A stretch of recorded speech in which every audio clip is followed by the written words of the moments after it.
Good morning you all. Once again you are welcome to platform. आई साथियों, platform के इस यूट्यूब चैनल पे मैं भास्कर पांडे आप तमाम लोग का हार्दिक अभिनंदन, हार्दिक स्वागत।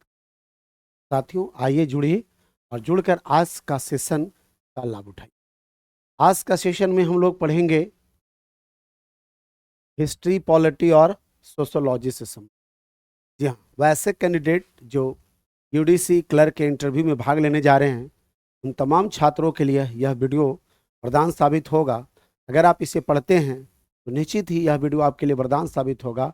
और अगर इससे प्रश्न पूछे जाते हैं, अगर हिस्ट्री पॉलिटी जिनका ऑनर्स पेपर या सब्सिडरी पेपर हिस्ट्री है या पॉलिटी है या सोशोलॉजी है, तो उन तमाम विद्यार्थियों के लिए यह मील का पत्थर साबित होगा। तो साथियों मैं चाहूँगा कि आप वीडियो को अच्छे से देखिए, अंत तक देखिए और अपने सपनों को साकार कीजिए। शायद यह मेरा पढ़ाया हुआ वीडियो या मेरा पढ़ाया हुआ क्लास आपके काम आ जाए और इंटरव्यू में प्रश्न लड़ जाए और आप सफल हों। इसी कामना के साथ मैं वीडियो का शुरुआत करता हूं। तो बने रहिए वीडियो के अंत तक। उम्मीद है यह वीडियो आपको बहुत पसंद आएगा। मैं प्रयास करूंगा आपको अच्छे से पढ़ा देने का। चलिए तो शुरुआत करते हैं।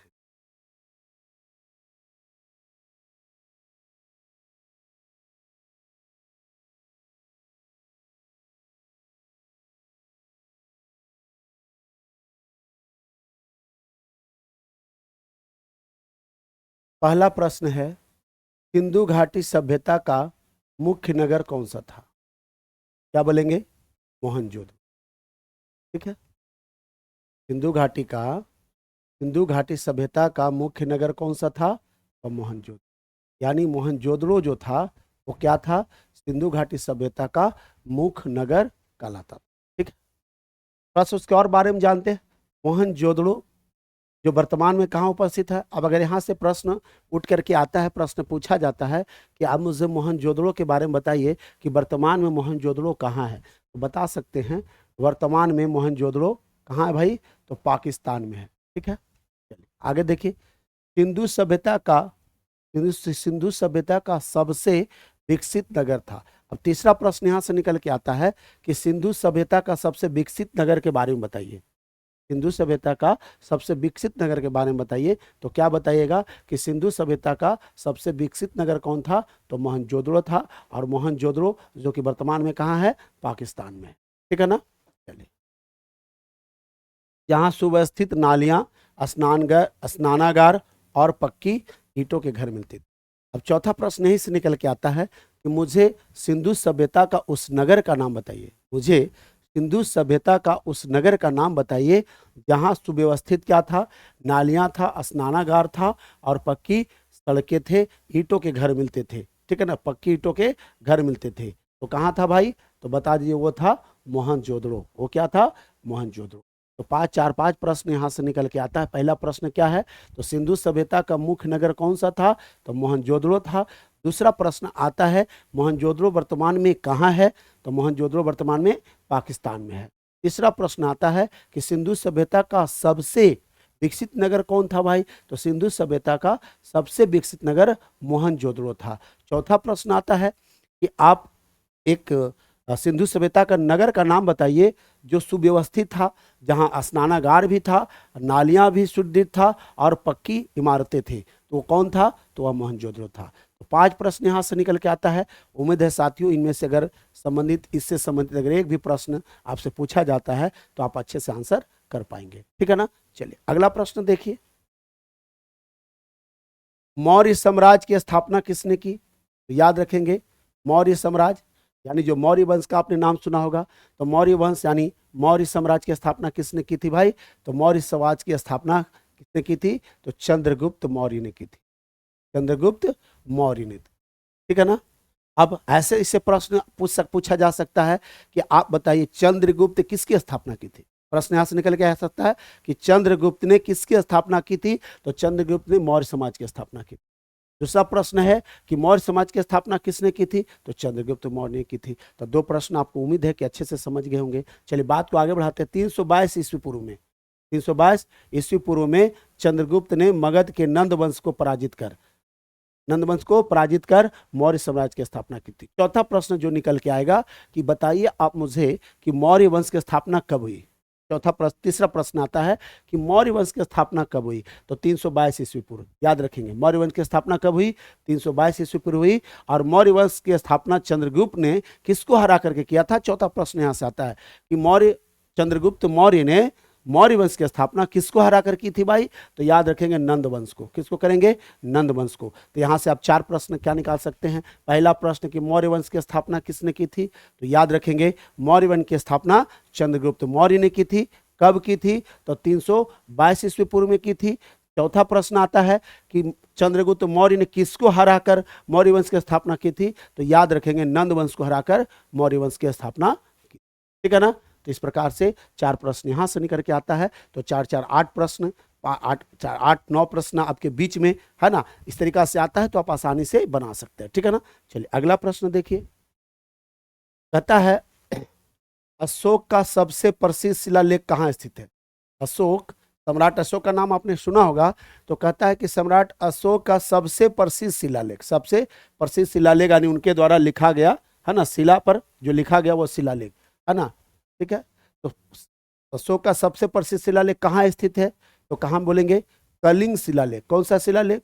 कलिंग का युद्ध आपने सुना होगा है ना। कलिंग के युद्ध के बाद जब कलिंग की लड़ाई हुई, लड़े हो, तो कलिंग के लड़ाई से पहले एक क्रूर शासक के रूप में जाने जाते थे। अशोक, सम्राट अशोक कलिंग की लड़ाई से पहले वह एक क्रूर शासक के रूप में जाने जाते थे।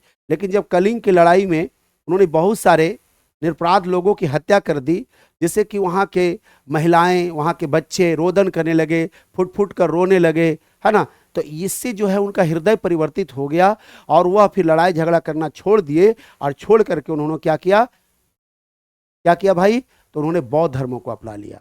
किस धर्म को अपना लिया? बौद्ध धर्मों को अपना लिया। तो याद रखेंगे, ठीक है ना। तो याद रखेंगे कि अशोक सम्राट का सबसे प्रसिद्ध शिलालेख कहाँ स्थित है? तो कलिंग शिलालेख है। क्या है भाई? कलिंग शिलालेख, जो कहाँ पड़ता है? धौली और जौगढ़ में पड़ता है। धौली और जौगढ़ में पड़ता है। आपसे प्रश्न पूछा जा सकता है कि आप मुझे बताइए कलिंग शिलालेख कहाँ भाई मौजूद है? तो यह है धौली और जौगढ़ में। कहाँ है? धौली और जौगढ़ में।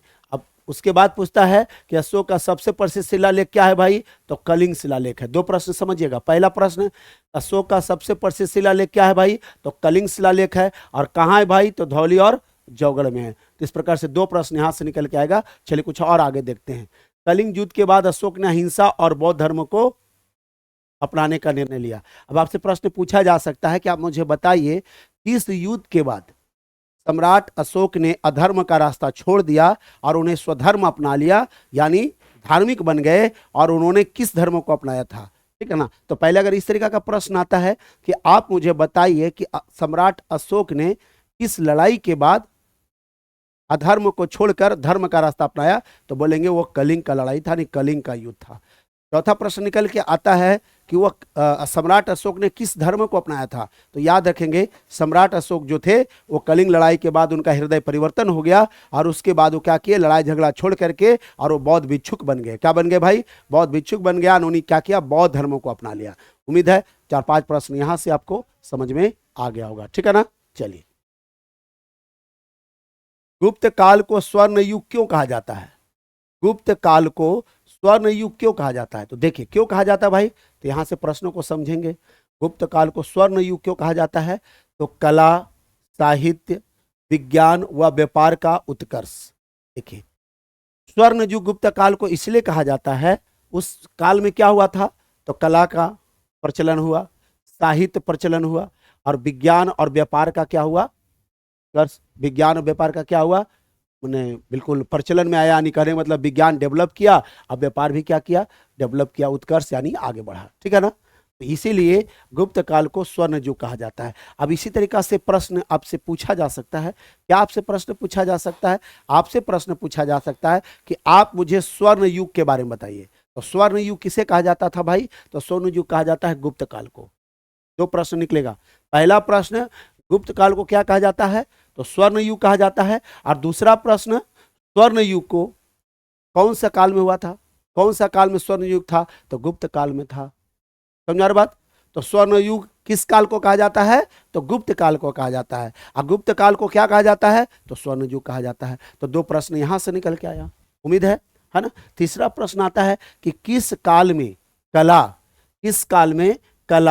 साहित्य, विज्ञान और व्यापार का उत्कर्ष हुआ, बढ़ावा मिला। तो किस काल में भाई? तो यह भी गुप्त काल में, ठीक है ना। तो 3 प्रश्न यहां से निकल के आता है। चलिए आगे देखते हैं। गुप्त राजाओं के समय संस्कृत साहित्य, खगोल, गणित, मूर्तिकला और व्यापार का अद्भुत विकास हुआ था। अब आपसे अगर पूछा जा सकता है, मैथमेटिशियन है, ध्यान दीजिएगा, आप क्या है? मैथमेटिशियन है, और आपसे प्रश्न पूछा जाए कि आपने गणित से पास किया है, गणित से आपका मतलब ऑनर्स रहा है, आपका गणित ऑनर्स रहा परीक्षा में, तो आप बस बताएंगे यस सर मेरा गणित रहा है। तो आपसे पूछा जा सकता है कि आप मुझे बताइए कि गणित प्रचलन में कब आया भाई, यानी गणित का आविष्कार किस काल में हुआ था? तो याद रखेंगे यह भी गुप्त काल में हुआ था। आपसे पूछा जा सकता है गणित किस काल की देन है, इस तरीका से प्रश्न पूछा जा सकता है कि आप मुझे बताइए गणित किस काल की देन है। तो याद रखेंगे गणित जो है आपका गुप्त काल की देन है, गणित गुप्त काल की देन है, ठीक है ना। दूसरा प्रश्न, खगोल किस काल की देन है? तो यह भी गुप्त काल की देन है। अच्छा, साहित्य, जो संस्कृत साहित्य आप पढ़ते हैं, तो संस्कृत साहित्य किस काल की देन है? तो यह भी गुप्त काल की देन है, ठीक है ना। मूर्ति कला किस काल की देन है? तो यह भी गुप्त काल की देन है। व्यापार किस काल की देन है? तो यह भी गुप्त काल की देन है। तो आप समझिए कितने सारे प्रश्न यहां से पूछे जा सकते हैं। पहला क्या भाई? तो गुप्त काल को स्वर्ण युग क्यों कहा जाता है? क्योंकि उस काल में क्या हुआ था? उस काल में कला का निर्माण हुआ, साहित्य का निर्माण हुआ, विज्ञान का निर्माण हुआ और व्यापार का निर्माण हुआ, यानी इसीलिए जो है स्वर्णिम का मतलब हो गया शुभ। तो स्वर्ण काल यानी शुभ काल उसी काल से माना जाने लगा, क्योंकि उस काल से आदमी कला से जुड़ गया, साहित्य से जुड़ गया, विज्ञान से जुड़ गया और व्यापार से जुड़ गया, यानी इन सभी का बढ़ावा मिला, इन सभी का क्या हुआ? निर्माण हुआ, ये सभी प्रचलन में आए, ठीक है ना। दूसरा, स्वर्णिम युग किसको कहा जाता है? तो गुप्त काल को कहा जाता है। गणित का युग किसे कहा जाता है? गुप्त काल को कहा जाता है। खगोल का युग गुप्त काल, संस्कृत साहित्य गुप्त काल, है ना, मूर्ति कला गुप्त काल, व्यापार में गुप्त काल। उम्मीद है कि इससे आप 10 प्रश्न निकालकर बना सकते हैं। कहीं से अगर घुमा करके पूछता है तो आप अच्छे से इसका आंसर कर सकते हैं। अगर आपसे प्रश्न आता है कि आप मुझे गुप्त काल के बारे में बताइए, ये प्रश्न यहां से निकल के आता है कि आप मुझे गुप्त काल के बारे में बताइए, तो गुप्त काल क्या बोलेंगे कि सर जहां तक मुझे पता है कि गुप्त काल एक स्वर्णिम काल था, गुप्त काल एक स्वर्णिम काल था, और उसे स्वर्ण युग भी कहा जाता था, क्योंकि उस काल में कला, साहित्य, संस्कृत, है ना, कला, साहित्य, संस्कृत है ना, साहित्य, मूर्ति कला, गणित और व्यापार का उद्गम हुआ था, विस्तार हुआ था, ठीक है ना। चलिए अगला प्रश्न को देखने का काम करते हैं। हर्षवर्धन की राजधानी कहाँ थी? तो हर्षवर्धन की राजधानी कहाँ थी भाई? तो कनौज थी, ठीक है ना। अब देखिए हर्षवर्धन के बारे में विशेष जानते हैं। हर्षवर्धन जो थे 606 से कितना ईस्वी तक?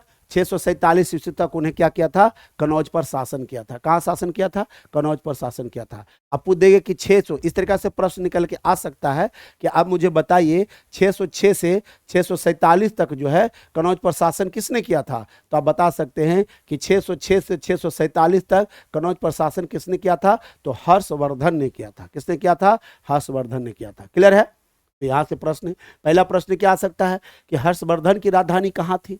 हर्षवर्धन की राजधानी कहाँ थी? तो बताइएगा कहाँ थी भाई? तो कनौज थी। दूसरा प्रश्न उठ कर आता है कि आप बताइए कि हर्षवर्धन ने कब से कब तक राज किया था? तो जी 606 से 647 तक किया था। अच्छा, तीसरा प्रश्न आता है कि कहाँ राज किया था? तो कनौज पर किया था। कहाँ राज किया था? कनौज पर किया था, ठीक है ना।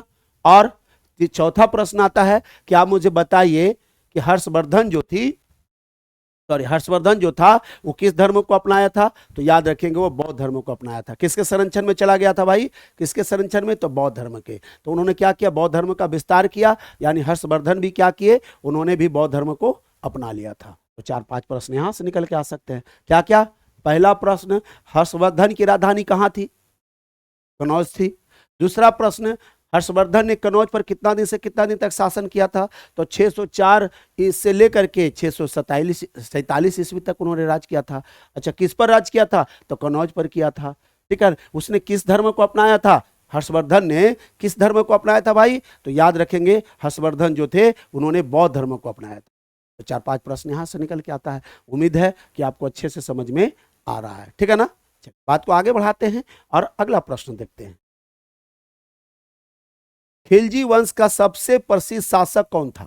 तो खिलजी वंश का सबसे प्रसिद्ध शासक कौन था भाई? तो अलाउद्दीन खिलजी ही था। ध्यान दीजिएगा, खिलजी एक वंश था जिसके संस्थापक कौन थे?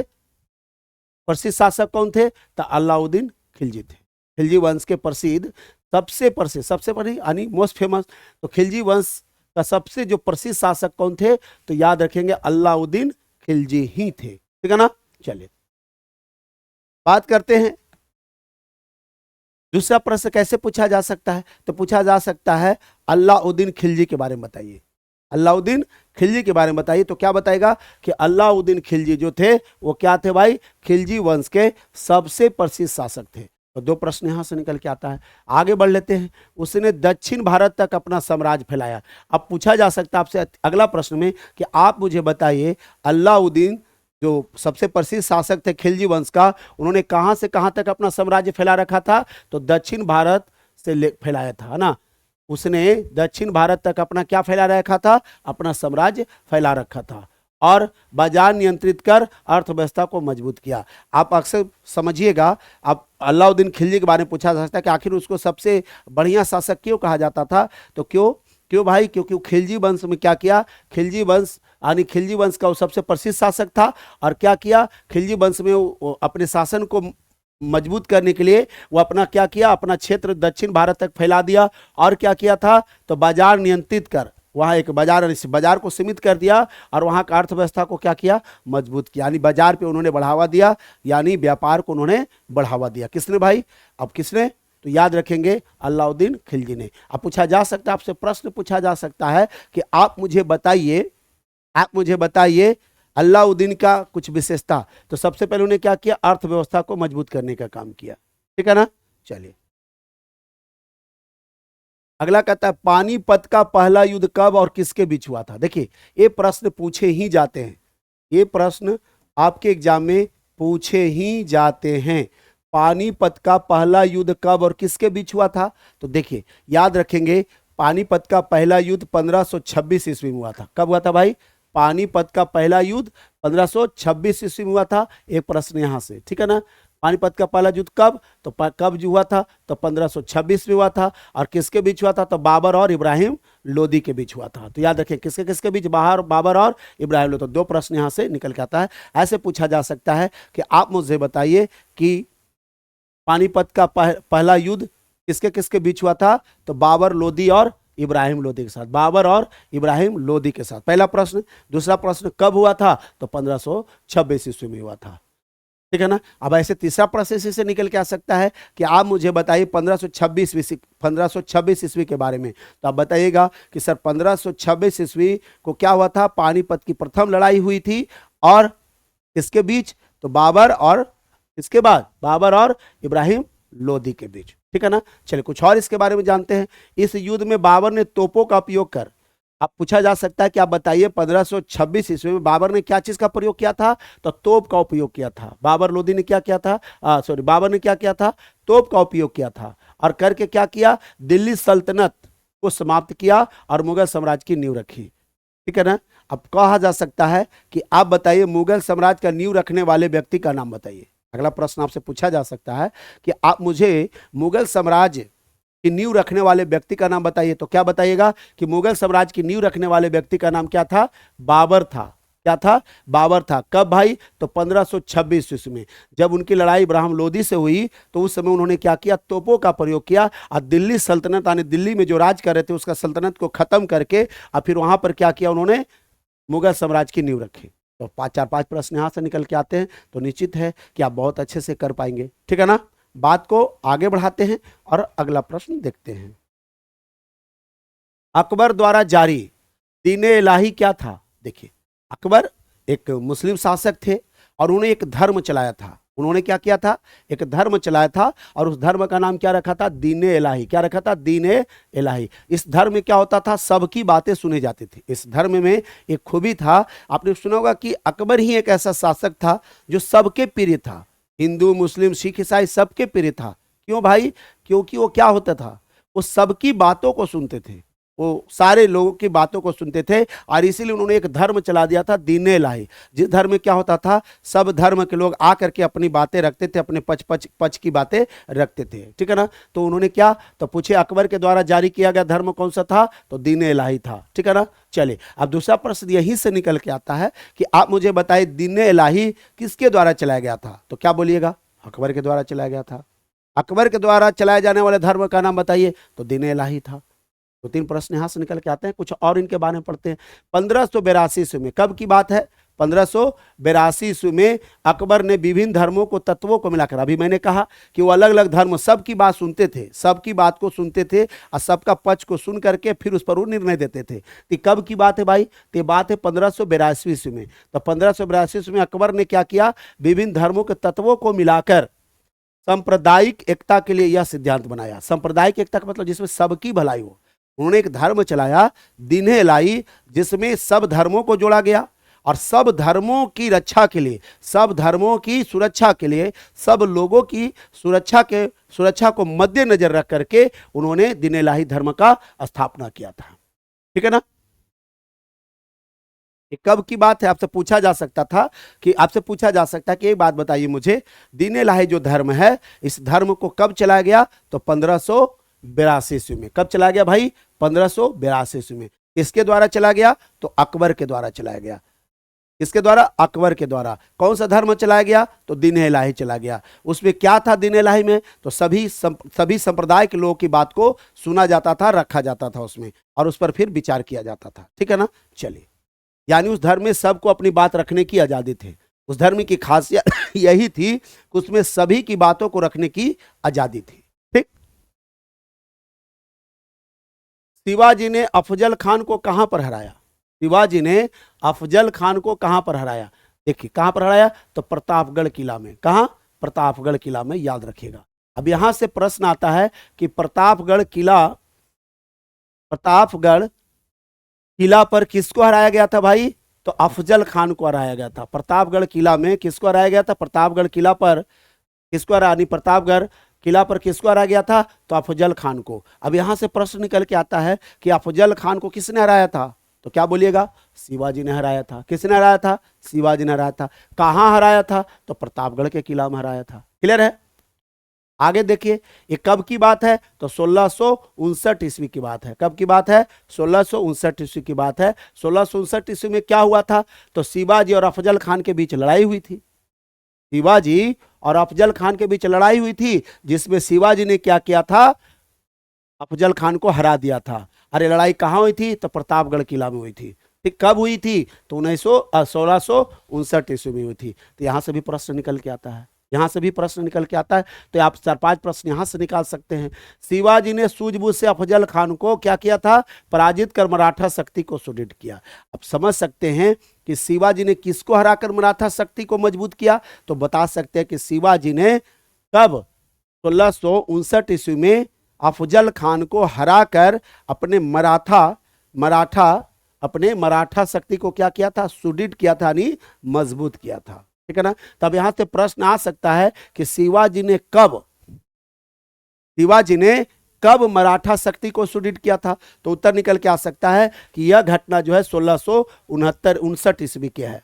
यह घटना मराठा सब शक्ति को सुदृढ़ करने की घटना कब की है? तो 1659 ईस्वी की है। तो यहां से भी 5 प्रश्न आप निकाल सकते हैं। उम्मीद है यह आपको अच्छे से समझ में आ रहा होगा। ठीक है ना? चलिए बात को आगे बढ़ाते हैं और अगला प्रश्न देखते हैं। प्लासी का युद्ध कब हुआ? प्लासी का युद्ध मैं बहुत बार इंटरव्यू में मैंने पूछा है, प्लासी का युद्ध कब हुआ? प्लासी का युद्ध कब हुआ और इसका परिणाम क्या था? तो याद रखेंगे, प्लासी का युद्ध 1757 ईस्वी में। प्लासी का युद्ध कब हुआ था भाई? 1757 ईस्वी में, और अंग्रेजों की जीत हुई। इसका परिणाम क्या हुआ था? कि प्लासी का युद्ध जो हुआ था 1757 ईस्वी में हुआ था, और इसमें जीत किसकी हुई थी? तो अंग्रेजों की जीत हुई थी। ठीक है ना? याद रखेंगे। और देखिए इसके बारे में कुछ विशेष, रॉबर्ट क्लाइव ने बंगाल के नवाब सिराजुद्दौला को हराकर अंग्रेजी सत्ता की नींव रखी। देखिए हुआ था 1757 में जब लड़ाई हुई थी, तो अंग्रेजों और किसके बीच हुई थी?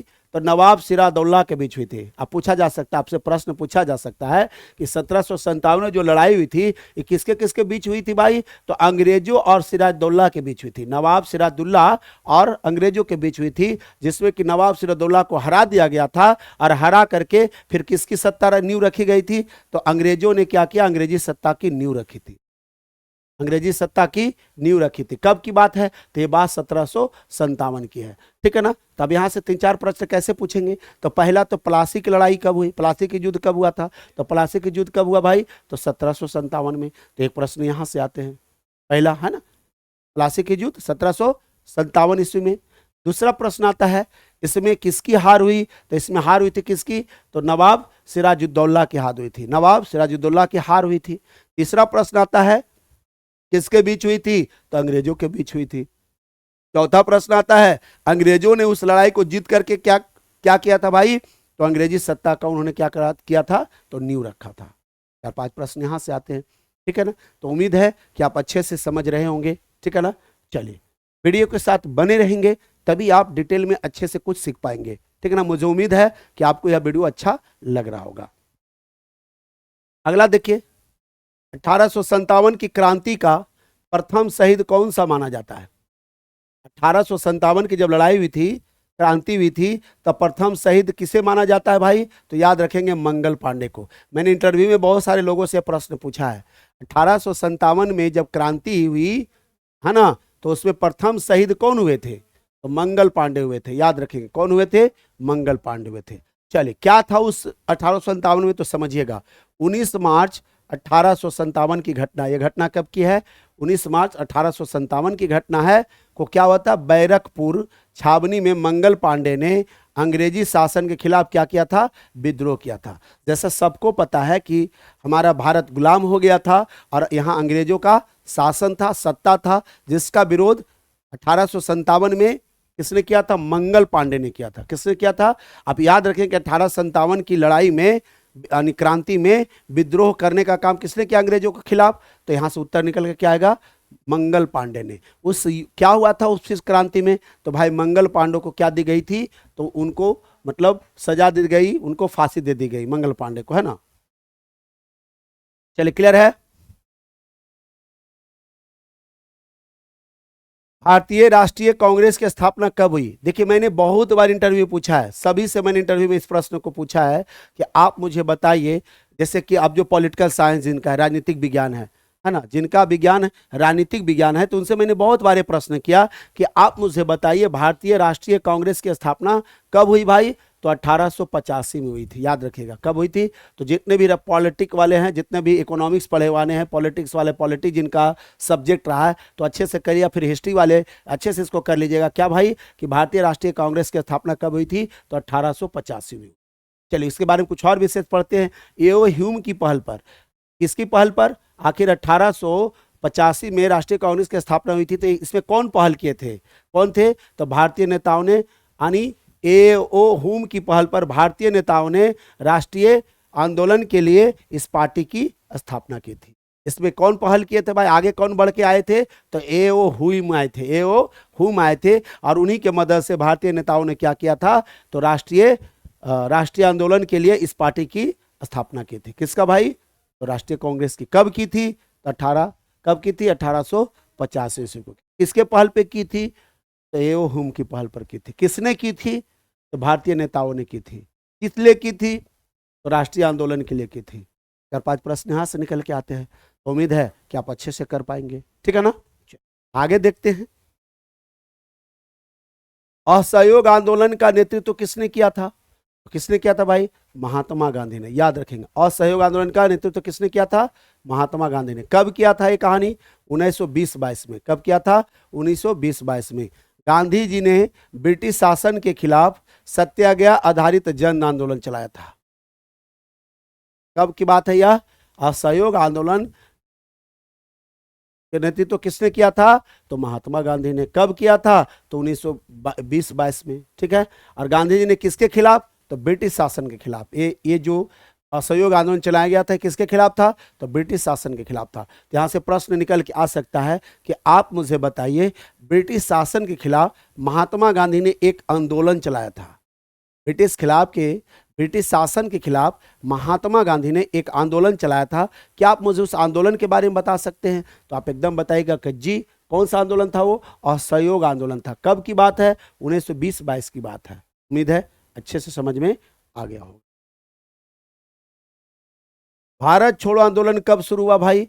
तो 8 अगस्त 1942 को, जब बिल्कुल है ना हमारा आंदोलन एकदम चरम पर पहुंच गया, तब एक आंदोलन चलाया गया, भारत छोड़ो आंदोलन। क्या चलाया गया जरा बोलकर बताइए?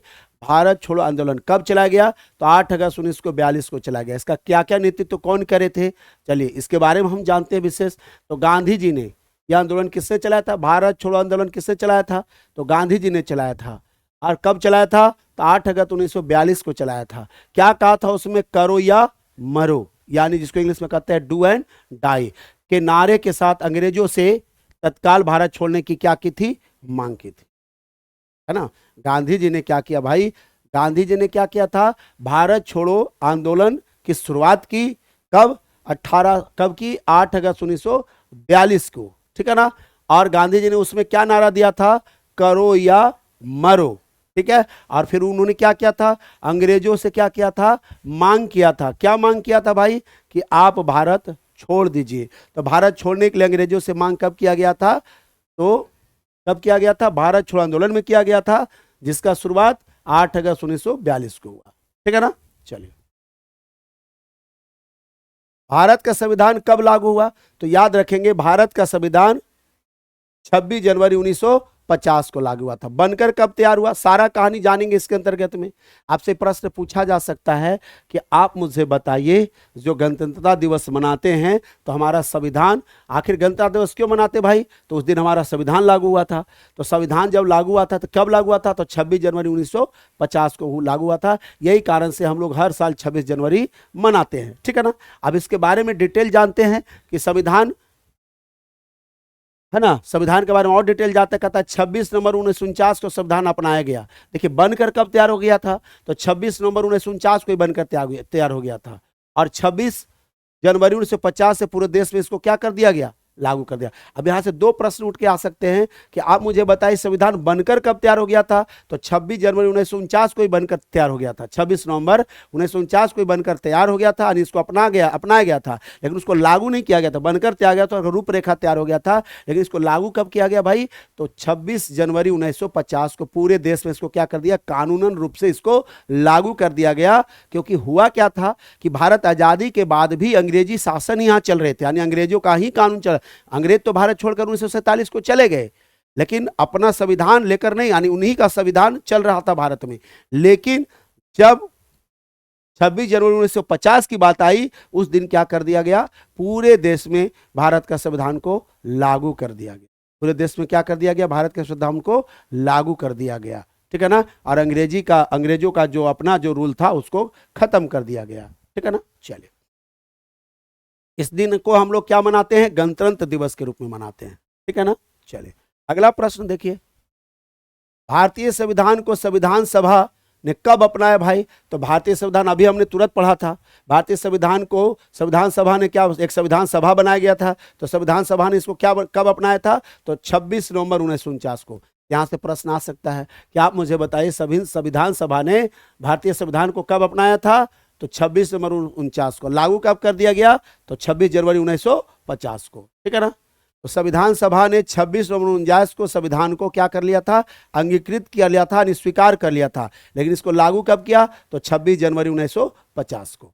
यहां से प्रश्न, दो चार प्रश्न यहां से आ सकते हैं, अच्छे से आप लोग को करके जाना है, ठीक है। अगला प्रश्न देखिए, भारत का संविधान किस देश के संविधान से अधिक प्रभावित होता है? देखिए, भारत का जो संविधान जो बना है वो किस संविधान से अधिक प्रभावित है, यानी ज्यादातर जो भारत का जो अपना संविधान है तो उसको ज्यादा किस देश से ज्यादा प्रभावित होकर के फिर वहां का संविधान को अपनाया, ठीक है ना। तो जरा देखिए, ब्रिटेन का, कहाँ का भाई? ब्रिटेन का संसदीय प्रणाली, जो वहां का जो संसदीय प्रणाली है, सबसे ज्यादा भारत का संविधान वहीं से प्रभावित हुआ है, ठीक है ना। क्या है भाई? तो संसदीय लोकतंत्र, विधि का शासन, कैबिनेट प्रणाली आदि ब्रिटेन से लिए गए हैं। अगर आपसे पूछा जा सकता है कि एक बात बताइए, संसदीय लोकतंत्र या विधि का शासन या कैबिनेट प्रणाली कहां से लिए गए, तो क्या बताइएगा? यह सब ब्रिटेन से लिए गए। कहां से लिए गए? ब्रिटेन से लिए गए। जबकि अन्य प्रावधान कई देशों से अपनाए गए हैं। तो ये मुख्य चीजों को याद रखेंगे, क्या क्या? संसदीय लोकतंत्र, विधि का शासन, कैबिनेट प्रणाली। तो इन सभी को अच्छे से आप याद कर पाएंगे कि भाई ये सभी जो है, चाहे संसदीय लोकतंत्र हो, विधि का शासन हो या कैबिनेट प्रणाली हो, ये सभी जो है ये सब कहाँ से लिया गया भाई? तो ब्रिटेन से लिया गया। क्यों लिया गया भाई? क्योंकि ब्रिटेन के संविधान से भारतीय संविधान प्रभावित, यानी भारत के लोग प्रभावित हुए और उन्होंने फिर क्या किया, वहां का संविधान को अपना संविधान में इंक्लूड कर लिया, यानी शामिल कर लिया। ठीक है ना? चलिए बात को आगे बढ़ाते हैं। भारतीय संविधान को किसने तैयार किया था? तो याद रखिएगा, भारतीय उसके लिए भारतीय संविधान जब जब संविधान बनना शुरू हुआ तो सबसे पहले संविधान, अब जब भारत की आज़ादी हो गई, अंग्रेज चले गए, अब सभी क्या किए, जो भारत के लोग थे उन्होंने क्या किया, सभी ने मीटिंग करी और मीटिंग की, भाई अब भारतीय भारत आज़ाद है, भारतीय लोग आज़ाद है, तो अब यहाँ अपना शासन होना चाहिए, अब अपना संविधान होना चाहिए, अब अंग्रेजों का जो संविधान है उसको खत्म किया जाना चाहिए। और इसी लेकर के एक मीटिंग बनाई गई, एक मीटिंग ली गई, यानी एक मीटिंग रखा गया। ठीक है ना? और उसमें क्या गया, एक सभा, यानी उसी मीटिंग में, यानी मीटिंग यानी एक सभा कह सकते हैं कि सभा आयोजित हुआ, जिसमें कि संविधान से संबंधित सारे बातें रखी गई कि भाई हमारा भारत का कैसा संविधान हो, है ना? तो इन सारे चीजों की चर्चा के लिए क्या किया गया, संविधान सभा बना। क्या बना? संविधान सभा बना, याद रखिएगा, है ना? तो संविधान सभा ने क्या किया भाई, भारतीय संविधान को किसने तैयार किया? तो सभी मिल करके मीटिंग में क्या किया, एक सभा बना जिसका नाम रखा संविधान सभा। तो संविधान सभा में, है ना, किसने भाई, तो कितने सदस्य बनाए गए उस संविधान सभा का? तो 389 सदस्य। प्रश्न आ सकता है कि आप मुझे बताइए, आप कानून से जोड़ने जा रहे हैं तो आप मुझे बताइए संविधान सभा में कितने सदस्य थे? जो कानून हमारा बना, जो अपना संविधान बना, उस संविधान सभा में कितने सदस्य थे? तो याद रखेंगे 389 सदस्यों वाली संविधान सभा ने कितना महीना बनाया? 2 वर्ष 11 माह 18 दिन में संविधान को तैयार कर दिया। ठीक है ना? 389 लोग उसमें शामिल हुए। कितने लोग? 389 सदस्य थे उस संविधान सभा में। तो याद रखेंगे यहां से। ठीक है? कितना दिन लगा संविधान बनने में? तो 2 वर्ष 11 माह 18 दिन लगा। आप यहां से 4-5 प्रश्न यहां से निकाल सकते हैं। सबसे पहले क्या निकालिएगा कि भारतीय संविधान को किसने तैयार किया? तो पहला प्रश्न का उत्तर है संविधान सभा ने। किसने भाई? संविधान सभा ने। कितने सदस्य थे? 389 सदस्य थे। कितना माह लगा? तो 2 वर्ष 11 माह 18 वर्ष। कब लागू हुआ भाई? तो 26 जनवरी 1950 को। क्लियर है ना? अगला देखिए, संविधान सभा की मसौदा समिति यानी ड्राफ्टिंग कमेटी के अध्यक्ष कौन थे? मसौदा समिति के अध्यक्ष कौन थे? तो डॉक्टर भीमराव अंबेडकर को बनाया गया था। संविधान सभा के अध्यक्ष किसे बनाया था? संविधान सभा की मसौदा समिति के अध्यक्ष कौन थे? तो डॉक्टर भीमराव अंबेडकर थे। ठीक है ना? क्या था भाई? तो डॉक्टर भीमराव अंबेडकर को संविधान निर्माता यानी आर्किटेक्ट ऑफ इंडियन कॉन्स्टिट्यूशन कहा जाता है। इसीलिए जो है भारतीय संविधान का जनक किसे कहा जाता है? इसे तो डॉक्टर भीमराव अंबेडकर को। यानी भारतीय संविधान का निर्माता किसे कहा जाता है? तो डॉक्टर भीमराव अंबेडकर। भारतीय संविधान को लागू किसने किया? तो डॉक्टर भीमराव अंबेडकर ने। प्रकार से आप यहां से 2-4 प्रश्न निकाल सकते हैं। ठीक है? बात को आगे बढ़ाते हैं। भारत का सर्वोच्च कानून किसे माना गया है? तो संविधान को। संविधान से बढ़कर इस भारत में कोई नहीं है, कोई नहीं है। सर्वोपरि देखिए, हमारा देश का सर्वोपरि क्या है? तो हमारा संविधान है। हमारा देश का सर्वोपरि कौन है भाई? तो हमारा संविधान है। याद रखिएगा। ठीक है ना? देश का हमारा सर्वोपरि हमारा संविधान है।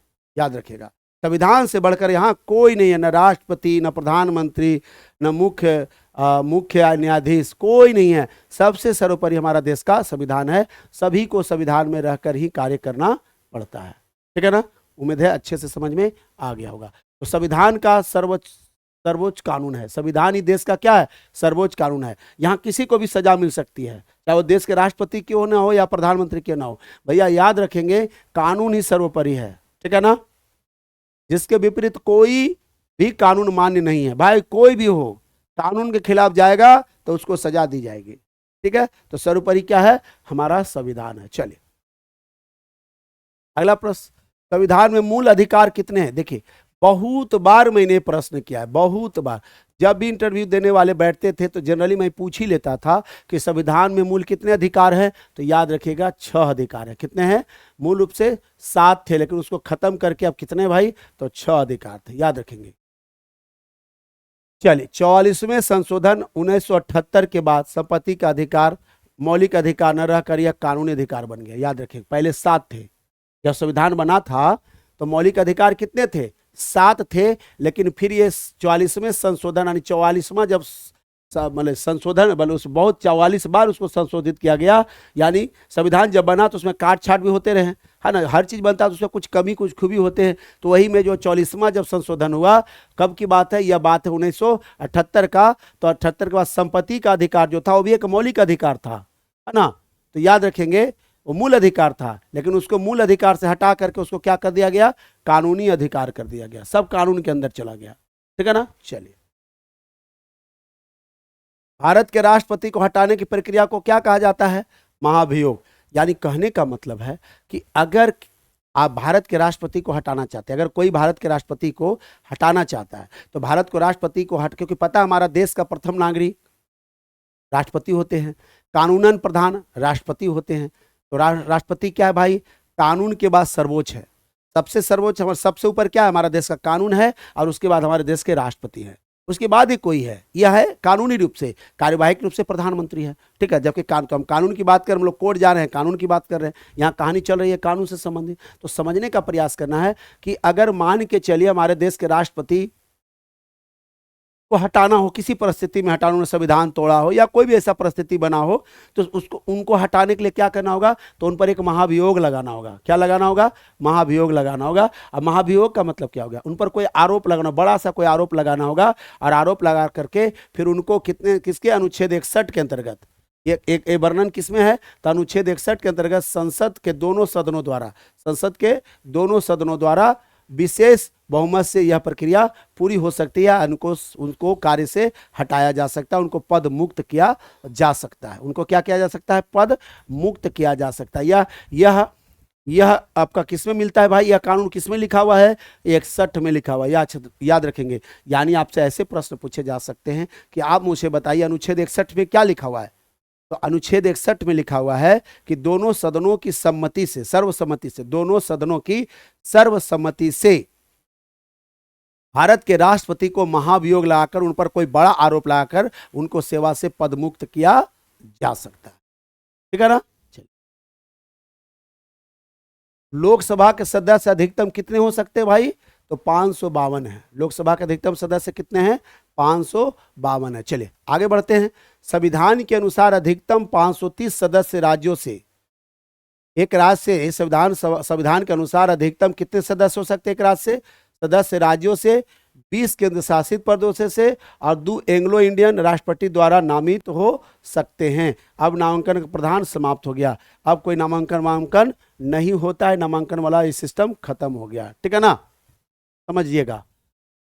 तो अधिकतम राज्यों से कितना, 530, और केंद्र शासित प्रदेश से 20, और एंग्लो इंडियन राष्ट्रपति द्वारा नामित हो सकते हैं। अभी नामांकन वाला प्रावधान कहता है समाप्त हो गया, तो टोटल कितना हो गया, 552। राज्यसभा की कुल सदस्य संख्या कितनी है, तो वर्तमान में कितना भाई, पहले था 250, लेकिन अब घटा करके कर दिया गया 245। याद रखेंगे, राज्यसभा की कुल सदस्य संख्या कितनी है, 550 है, लेकिन वर्तमान में कितनी है, तो 243 है। 250 पहले, अभी 245 है, इसको याद रखेंगे, ठीक है। इनमें 12 सदस्य राष्ट्रपति द्वारा नामित किए जाते हैं। अब पूछा जा सकता है कि राज्यसभा की कुल सदस्य संख्या कितना भाई, तो 250 है, लेकिन वर्तमान में कितना है, 245 है, ठीक है। इनमें से 12 सदस्य जो है वो राष्ट्रपति द्वारा नामित किए जाते हैं, उनको राष्ट्रपति चुनते हैं, और शेष राज्यों केंद्र शासित प्रदेशों से चुने जाते हैं। और जो बचता है सब कहां से आते हैं, तो आते हैं राज्यों से, और कहां से आते हैं, केंद्र शासित प्रदेशों से, ठीक है ना। आगे देखिए, प्रधानमंत्री बनने के लिए न्यूनतम आयु क्या है। अगर कोई देश का कोई नागरिक अगर प्रधानमंत्री बनना चाहता है तो उसको कितना आयु होना चाहिए उसका, तो उसका कम से कम आयु होना चाहिए 25 वर्ष। और क्या होना चाहिए उसको, लोकसभा का सदस्य होना, लोकसभा का सदस्य होना चाहिए, और क्या होना चाहिए, 25 वर्ष होने चाहिए। प्रधानमंत्री संसद का सदस्य होना चाहिए। अगर कोई चाहे कि हम प्रधानमंत्री बने तो सबसे पहले उसको क्या होना चाहिए भाई, तो संसद का सदस्य होना चाहिए, यानी उसको क्या होना चाहिए, MP होना चाहिए, है ना, जिसको सांसद कहते हैं, कम से कम उनको सांसद होना चाहिए, पर संसद भवन का सदस्य होना चाहिए। लोकसभा के न्यूनतम आयु कितने वर्ष है, तो 25 वर्ष है। कम से कम कितना उम्र होनी चाहिए, तो 25 वर्ष। और राज्यसभा का अगर बनना चाहता है तो क्या होना चाहिए, 30 वर्ष होना चाहिए, ठीक है ना। लोकसभा का अगर बनना चाहता है तो 25 वर्ष, और राज्यसभा का है तो 30 वर्ष, याद रखेंगे, ठीक है। भारत में राष्ट्रपति का चुनाव कैसे होता है भाई, तो निर्वाचक मंडल के द्वारा होता है, प्रत्यक्ष चुनाव होता है। कोई प्रत्यक्ष इसके नहीं होते, जनता के द्वारा चुना जाता है, इसकी वोटिंग होती है और जिसका बहुमत सबसे ज्यादा होता है उन्हीं में से क्या किया जाता है, एक को प्रधानमंत्री बनाया जाता है, अति राष्ट्रपति, सॉरी राष्ट्रपति में। राष्ट्रपति का चुनाव कैसे होता है, तो निर्वाचक मंडल। अब इसमें क्या होते हैं भाई, तो इसमें लोकसभा राज्यसभा सबके सदस्य होते हैं, विधानसभा लोकसभा राज्यसभा के सब सदस्य होते हैं और सब मिलकर क्या करते हैं, अप्रत्यक्ष रूप से वोटिंग करते हैं। जैसे एक आम जनता करते हैं प्रधानमंत्री या मुख्यमंत्री का चुनाव में, वैसे ही राष्ट्रपति के चुनाव में जो पहले से चुने हुए होते हैं उनका वोटिंग होता है और जिसकी संख्या अधिक होती है, जिनका बहुमत अधिक होता है, वो अपना राष्ट्रपति का दावा पेश करते हैं। ठीक है ना। तो संसद के दोनों सदनों के निर्वाचित सदस्य, राज्यों की विधानसभाओं के निर्वाचित सदस्य मिलकर राष्ट्रपति का क्या करते हैं, चुनाव करते हैं। यानी आम आदमी के द्वारा उन्हें नहीं चुना जाता है, उन्हें आम आदमी के द्वारा नहीं चुना जाता है। तो किनके द्वारा, तो लोकसभा के सदस्य, राज्यसभा के सदस्य और फिर क्या होते हैं, जो राज्य के जो विधानसभा के सभी होते हैं सदस्य, ये सभी मिलकर के वोटिंग करते हैं। उनमें भी कैंडिडेट खड़ा होते हैं और सब मिलकर वोटिंग करते हैं। तो जिनके तरफ ज्यादा बहुमत जाता है उन्हीं को राष्ट्रपति चुन लिया जाता है। ठीक है। भारत में आपातकाल की कितनी प्रकार की स्थितियां हैं भाई, तो 3 प्रकार की स्थितियां। क्या है, पहला देखिए राष्ट्रीय आपातकाल, यह अनुसूचित कहाँ में मिलता है, तो 352 में मिलता है। दूसरा राज्य आपातकाल या राष्ट्रपति शासन, एक कब मिलता है, अनुसूचित 356 में मिलता है। अब वित्तीय आपातकाल या अनुसूचित 360 में मिलता है। तो तीनों को अच्छे से कर लिएगा, राष्ट्रीय आपातकाल 352, राज्य आपातकाल या राष्ट्रपति शासन 356 और वित्तीय आपातकाल 360 को याद रखिएगा। तो भारत में आपातकाल की कितनी स्थितियां हैं, तो 3 स्थितियां हैं। कितनी स्थितियां हैं, 3 स्थितियां। ठीक है। अगला देखिए, न्यायपालिका की स्वतंत्रता सुनिश्चित करने के लिए जजों को कैसे हटाया जा सकता है।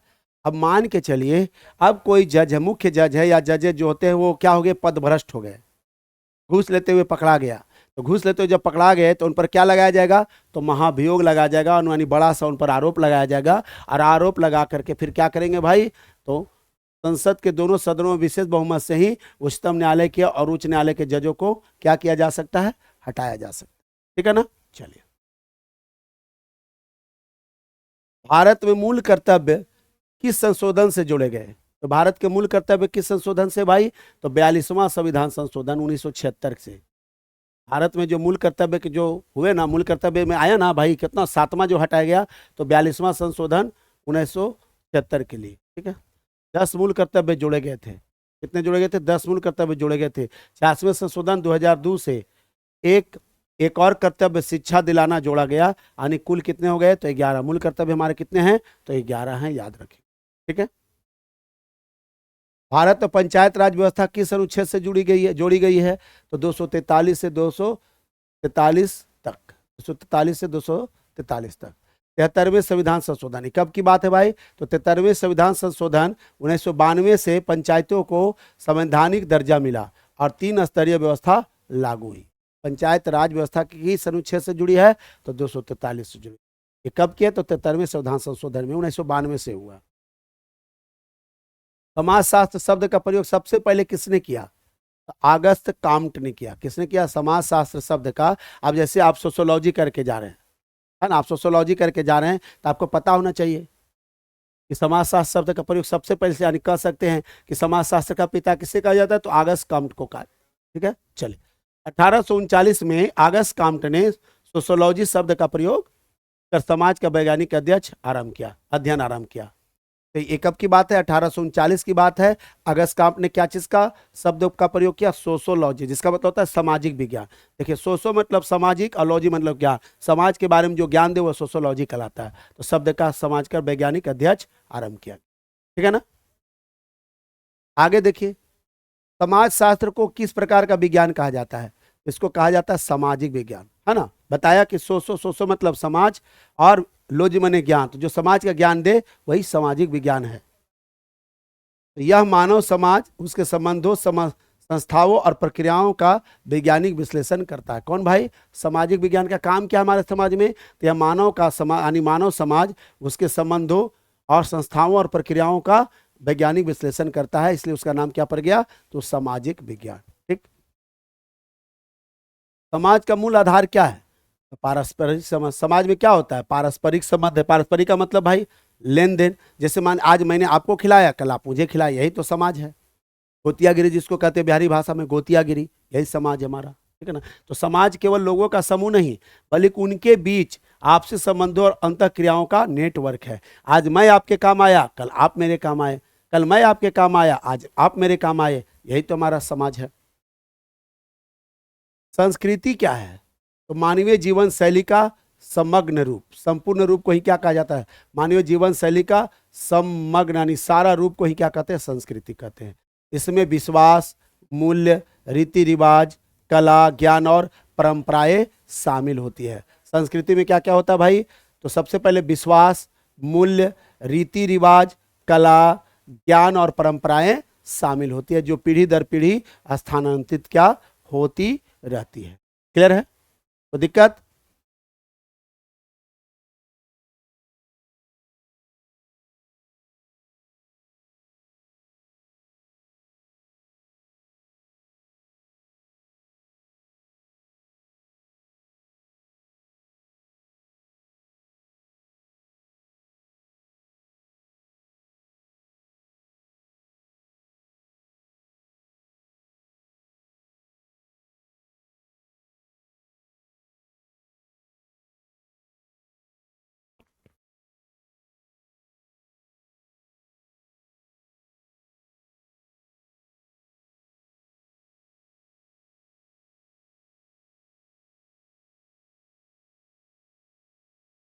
चलिए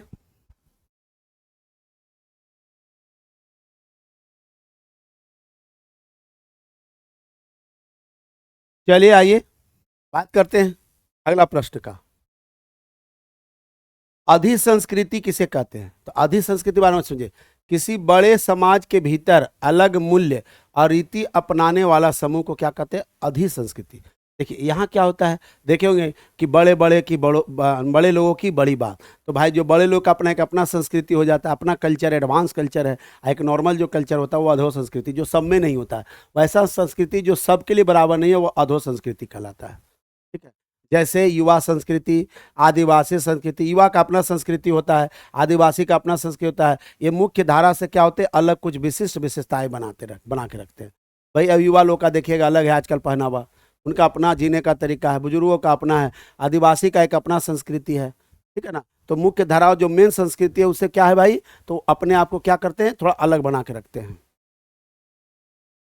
सामाजिक संस्थाओं के मुख्य प्रकार कौन से हैं? सामाजिक संस्थाओं के मुख्य प्रकार में कौन है? तो परिवार है, विवाह है, धर्म है, अर्थव्यवस्था, शिक्षा और राजनीति। यानी एक परिवार, एक जीवन में एक व्यक्ति के लिए क्या है? तो सबसे बड़ा उसका परिवार है। फिर उसका विवाह भी है, जहाँ विवाह किया भाई उसका भी निर्वाह करना। फिर जिस धर्म में पैदा लिया उसका निर्वाह करना। फिर उस जिस घर में पैदा लिया उसकी अर्थव्यवस्था को सुदृढ़ करना। और क्या करना? शिक्षित होना, शिक्षित करना, और किसमें? राजनीतिक में भाग लेना। ठीक है। तो ये संस्थाएं समाज के सुचारू संचालन और व्यवस्था बनाए रखने में क्या होते हैं? सहायक होती है। ठीक है ना। जैसे परिवार है तो विवाह होगी, फिर धीरे धीरे संतान बड़े होंगे, धर्म बढ़ेगा, अर्थव्यवस्था बढ़ेगा, शिक्षा रहते है ना। भारत में प्रमुख पारिवारिक स्वरूप कौन सा है भाई? तो संयुक्त परिवार। भारत में प्रमुख पारिवारिक स्वरूप क्या है? संयुक्त परिवार। यहाँ संयुक्त परिवार को बेटर माना गया है आपका एकल परिवार से, याद रखेंगे। संयुक्त परिवार कहते किसको है? तो वैसा परिवार जिसमें माता पिता भाई बहन सब एक साथ रहते हैं वह संयुक्त परिवार कहलाता है। एकल परिवार में क्या होता है? पति पत्नी बेटा बेटी सब एक साथ रहते हैं, वो एकल परिवार कहलाता है। चलिए आगे देखिए। यद्यपि शहरीकरण से एकल परिवार बढ़ रहे हैं, लेकिन परंपरागत रूप से संयुक्त परिवार प्रमुख रहा है। आज भी भारत में ग्रामीण क्षेत्रों में जाएंगे तो देखिएगा संयुक्त परिवार है। शहर में आइएगा तो देखिएगा माँ और बाप अलग खाना बना रहा है और उसके बेटा और बहू अलग खाना बना रही है। तो ऐसा है भाई शहरों का, लेकिन गांव में आज भी संयुक्त परिवार है। दादा दादी चाचा चाची है ना, फूआ फूफा सब रहते हैं, भाई बहन माँ बाप सब एक ही जगह रहते हैं। यही परिवार हमारा संयुक्त परिवार है। तो आज भी ग्रामीण में परिवार है, आज भी ग्रामीण में परिवार है। ठीक है। आगे देखिए। सामाजिक नियंत्रण के औपचारिक साधन कौन से है भाई? कौन से है? तो कानून, पुलिस, न्यायालय और प्रशासन। यानी समाज में किसी तरह का उपद्रव होता है, कोई घटना घटती है तो उसको नियंत्रित करने के लिए क्या बनाए गए हैं? तो कानून बनाए गए हैं। क्या बनाए गए? तो उसके लिए कानून है, पुलिस है उसके लिए, न्यायालय है उसके लिए, और प्रशासन है। हर तरह से यहाँ पर क्या बनाया जाएगा? तो दबाव बनाया जाएगा, यानी समाज को नियंत्रण किया जाएगा। ठीक है ना। देखिए दंगा फसाद होता है तो क्या होता है? तुरंत पुलिस बल तैनात कर दिया जाता है। ठीक है ना। तुरंत कोर्ट से आदेश आ जाता है, सारे प्रशासन डीएम एसपी सब आ जाते हैं। ठीक है। जाति व्यवस्था किस आधार पर है, आधारित है, तो जन्म आधारित वर्गीकरण। अब जैसे जो ब्राह्मण कुल में है तो ब्राह्मण हो गया, जो क्षत्रिय कुल में है तो क्षत्रिय, जो वैश्य है तो वैश्य, इस प्रकार से समझना है। यही भारत में ऐसे ही जाति गणना है। हिंदू समाज में जाति का निर्धारण जन्म, वंश और धार्मिक कर्म कांडों से होता है। भैया जो रामायण पढ़ रहा है हिंदू है, जो कुरान पढ़ रहा है तो मुस्लिम है, इस प्रकार से समझना है। सामाजिक परिवर्तन के प्रमुख कारक क्या है? आर्थिक, तकनीकी, सांस्कृतिक और राजनीतिक। सामाजिक परिवर्तन, देखिए एक समाज को परिवर्तन करने के क्या क्या भाई, तो कैसे हम ला सकते हैं समाज को परिवर्तित कर सकते हैं, तो आर्थिक रूप से, तकनीकी रूप से, सांस्कृतिक रूप से और राजनीतिक रूप से। ठीक है, चलिए। औद्योगिकरण, शिक्षा, संचार क्रांति जैसे कारक समाज की संरचना और सोच को बदलते हैं। ठीक है ना भैया, जैसा हमारा क्षेत्र में औद्योगिक होगा वैसा हमारा समाज का निर्माण होगा, वैसा व्यवस्था स्कूल वगैरह होगा तो वहाँ शिक्षक व्यवस्था होगा, फिर संचार जिस तरह का व्यवस्था आने जाने का होगा उस अनुसार से हमारा समाज का वहाँ विस्तार होगा। आधुनिकीकरण का अर्थ क्या है? तो परंपरागत समाज से आधुनिक समाज की ओर रूपांतरण ही क्या कहलाता है? आधुनिकीकरण कहलाता है। परंपरागत समाज से, परंपरागत का मतलब जो हमारा जो क्या है, जो हमारा पहले का जो हमारा समाज था, जिसको कहते हैं ना कि हमारा जो अपना कल्चर पहले का था उसी को क्या करके बदल देना और इसको उसमें कुछ नवीनीकरण करना, ये क्या कहलाता है? आधुनिक समाज की रूपांतरण कहलाता है। ठीक है, जैसे इसमें वैज्ञानिक दृष्टिकोण, तकनीकी विकास, लोकतांत्रिक मूल्य और औद्योगिकीकरण भी शामिल है। ठीक है ना, तो आधुनिकी पूछ देगा कि आधुनिक समाज के रूपांतरण में किसकी भूमिका है, तो वैज्ञानिक दृष्टिकोण, तकनीकी विकास, लोकतांत्रिक मूल्य और औद्योगिकीकरण। सामाजिक स्तरीकरण क्या है? समाज में व्यक्तियों का स्तर या श्रेणीकरण, ये क्या कहलाता है? सामाजिक स्तरीकरण कहलाता है। ठीक है, चलिए।